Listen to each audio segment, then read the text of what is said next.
ഷാപ്പിടാൻ എന്നെ തന്നെ വേണം അല്ലേ? അന്നൊരു വെള്ളിയാഴ്ച ദിവസമായിരുന്നു. സമയം ഏതാണ്ട് 10 മണി കാണും. പുറത്ത് കോഴിയെ കാണിച്ച് ഉമ്മാമ വിളിച്ചു പറഞ്ഞു, അന്ത്രു, ഇതിൽ നിന്ന് ഒരു പൂവനെ പിടിക്ക്. ഞാൻ പുറത്തു ചെന്ന് കോഴിയെ പിടിക്കാൻ നോക്കി. പിടിച്ചു എന്നാൽ പിടിച്ചതുമില്ല എന്ന മട്ടിൽ ഒരു നിൽപ്പ്. അപ്പോഴത് അകത്തു നിന്നും ചെറിയ മാമൻ വരുന്നു. മാമൻ്റെ ആ വരവ് കോഴിക്ക് തീരെ പിടിച്ചില്ല. അതൊരൊറ്റ പാച്ച് വെച്ചു കൊടുത്തു തൊഴുത്തിന് മുകളിലേക്ക്. ഉമ്മാമ ചെറിയ മാമനെ നോക്കി കുറിവിച്ചു. എനിക്കെപ്പോൾ തന്നെയാണോ വരാൻ തോന്നിയത്? മാമൻ പരുങ്ങി. എന്താ എന്താ ഉമ്മ? ഉമ്മാമ പറഞ്ഞു, അതിൽ നിന്ന് ഒരു പൂവൻ കോഴിയെ പിടിക്കാൻ നോക്കുകയായിരുന്നു. ആകെ 3 പൂവൻ കോഴികളാണ് ഉള്ളത്.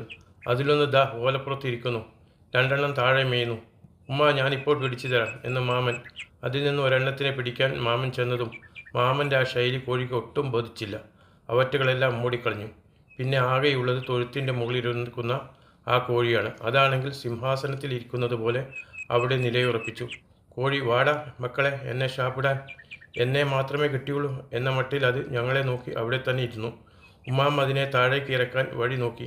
എന്നിട്ട് ചെറിയ ഇളയമ്മയെ നോക്കി പറഞ്ഞു, നോക്കി നിൽക്കാതെ അകത്തുപോയി എടക്കലത്തിൽ നിന്നും കുറച്ച് വറ്റി വാ, ചോറ്. ഇളയമ്മ അകത്തേക്കോടി. അന്ത്രു മുകളിൽ ഇരിക്കുന്ന കോഴിയെ തന്നെ നോക്കി നിൽക്കുകയായിരുന്നു. പെട്ടെന്ന് ഉമ്മാമ്മ എൻ്റെ പുറത്ത് ഒരൊറ്റ തല്ലി. എന്നിട്ട് പറഞ്ഞു, പിടിയടാ അതിനെ. ഞാനെങ്ങനെ പിടിക്കാനാണ്? ആലൻ്റെ അടുത്ത് പോകുമ്പോൾ പശു മൂക്ക് ചീറ്റി വരുന്നുണ്ട്. അതിനിടെ മാമൻ ബുദ്ധി ഉപയോഗിച്ചു. ചെറിയ ചെറിയ കല്ലുകൾ പുറക്കി കോഴിയെ എറിയാൻ തുടങ്ങി. കോഴിയുണ്ടോ കൂട്ടാക്കുന്നു. മാമനെ നോക്കി, നീ പോടാ എന്ന ഭാവത്തിൽ അത് അവിടെ തന്നെ നിലപ്പുറപ്പിച്ചു. കോഴി, ഇതിൽ കൂടുതൽ കളി ഞാൻ കളിച്ചതാ മോനെ. എന്നോട് നിന്റെ കളി വേണ്ട. പോ മോനെ, തരത്തിൽപ്പെട്ടവരോട് കളിക്ക്. അപ്പോഴേക്കും ചെറിയ ഇള വറ്റുമായി വന്നു ചോറ്. അത് നിലത്തി വിതറിയിട്ട് കോഴിയെ നോക്കി ബാ ബാ ബാ എന്ന് വിളിക്കാൻ തുടങ്ങി. കോഴി അപ്പോഴും കുലുക്കമില്ലാതെ നിൽക്കുകയാണ്. പോടി പെണ്ണുങ്ങളെ, ഇന്നലെ ഒരു വറ്റി നിലത്തി വീണത് കൊത്തിത്തിന്നാൻ വന്നപ്പോൾ നിങ്ങൾ എന്നെ ആട്ടിയോടിച്ചത് ആണ്. ഞാൻ മറന്നിട്ടില്ല. ഇന്ന് നിങ്ങൾക്ക് എന്നെ ഷാപ്പിടാൻ വേണം അല്ലേ? പോയി പണി നോക്ക് എന്ന മട്ടിലാണ് അതിൻ്റെ നിൽപ്പും ഭാവവും. നിങ്ങൾ എന്ത് കളിച്ചാലും ഞാൻ താഴെ ഇറങ്ങില്ല. മാമൻ വീണ്ടും എറിയാനാഞ്ഞു. ഉമ്മാമ തടഞ്ഞു. നീ എന്താടാ കാട്ടുന്നത്? പൊരിയുടെ ഓട് പൊളിക്കുമോ നീ? മാമൻ പറഞ്ഞു, ഇല്ല ഉമ്മ, കൊല്ലുമ്മ, നീ കല്ലെറിയണ്ട.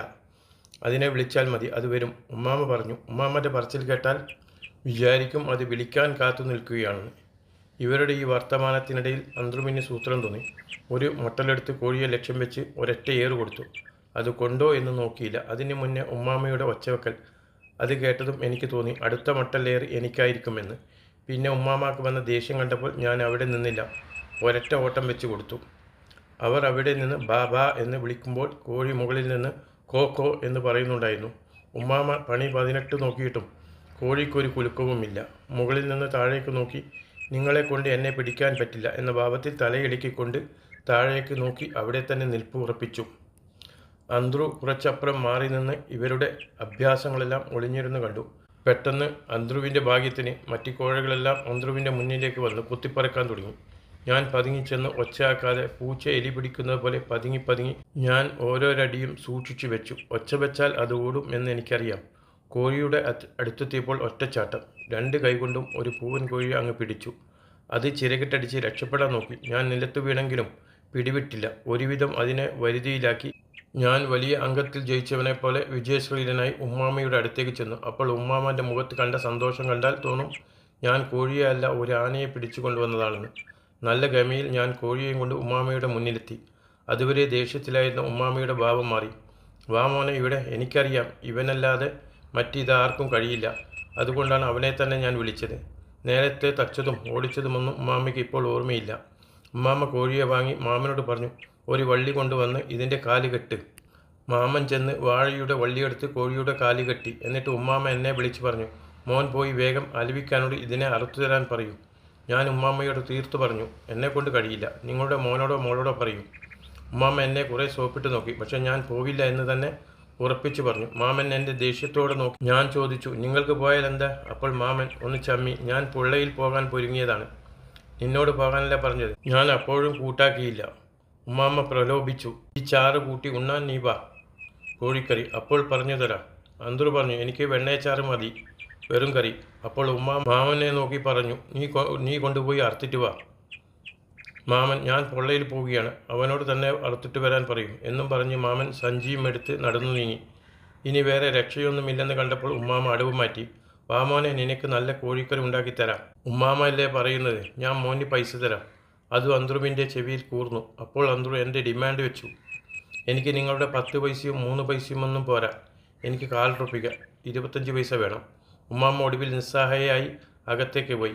പോകുമ്പോൾ അന്ത്രുവിനെയും കോഴിയെയും നോക്കിക്കൊണ്ടാണ് ഉമ്മാമ പോയത്. മറ്റു ഗത്യന്തരമില്ലാതെ ഉമ്മാമ എനിക്ക് 4 റുപ്പിക തന്നു. ആ കാശ് കയ്യിൽ കിട്ടിയപ്പോൾ എനിക്ക് ലോകം കീഴടക്കിയ സന്തോഷം. ഒരു കയ്യിൽ കോഴിയും മറു കയ്യിൽ കത്തിയുമായി വലിയ വീരനെ പോലെ അലവി ഉസ്താദിനെ ലക്ഷ്യം വെച്ച് നടന്നു നീങ്ങി. അങ്ങനെ പോകുന്നതിനിടയിലാണ് നേരത്തെ എല്ലാവരുടെയും കയ്യിൽ നിന്ന് രക്ഷപ്പെട്ട് തൊഴുത്തിൽ മുകളിൽ ഉണ്ടായ കോഴി താഴെയിറങ്ങി യാതൊരു പേടിയുമില്ലാതെ സുഖമായി കൊത്തിപ്പറുക്കുന്നു. അത് എന്നെ നോക്കി ഇങ്ങനെ പറയുന്നത് പോലെ തോന്നി. ആവൂ, എൻ്റെ ഒരു ഭാഗ്യം കണ്ടോ, ആയുസ്സുള്ളവനെ ആർക്കും പിടിക്കാൻ കഴിയില്ല. എൻ്റെ സമയമായില്ലെന്നറിയാം. ഞാനും അതിനെ നോക്കി മനസ്സിൽ പറഞ്ഞു, നിന്റെ ഭാഗ്യം കൊണ്ടാണ് നീ രക്ഷപ്പെട്ടത്. എനിക്ക് കിട്ടിയ ഉറുപ്പിയെ കൊണ്ട് ഇതിൻ്റെ കാര്യം തീരും. അങ്ങനെ ഒരു കോഴി ജീവൻ രക്ഷപ്പെട്ടതിൻ്റെ സന്തോഷത്തിലും മറ്റൊരു കോഴി തൻ്റെ വിധിയിലേക്ക് നടന്നുപോയ ദുഃഖത്തിലും അന്ത്രു കോഴിയെയും പിടിച്ച് നടന്നുകൊണ്ടിരിക്കെ ആ ഉറുപ്പ എടുത്ത് നോക്കിക്കൊണ്ടേയിരുന്നു. പിന്നെയും കിഷയിൽ വെക്കും, പിന്നെയും എടുക്കും, പിന്നെയും എടുക്കും. ആ ഉറുപ്പയെ നോക്കിക്കൊണ്ടേ നടന്നുകൊണ്ട് അന്ന് കിട്ടിയ ആ ഉറുപ്പ ഇന്നും മനസ്സിൽ മായാതെ കിടക്കുന്നു. പക്ഷേ ഇന്നും കോഴിയെ കാണുമ്പോൾ ആദ്യം ഓർമ്മ വരുന്നത് ആ മുകളിലിരുന്ന പൂവൻ കോഴിയാണ്. അതിൻ്റെ ഭാഗ്യം വേറെ ഒന്ന് തന്നെയാണ്. ശുഭം. സബ്സ്ക്രൈബ് ചെയ്യാൻ മറക്കല്ലേ. അതിൻ്റെ കൂടെ ആ ബെല്ലൈക്കൺ ഒന്ന് അമർത്തണേ.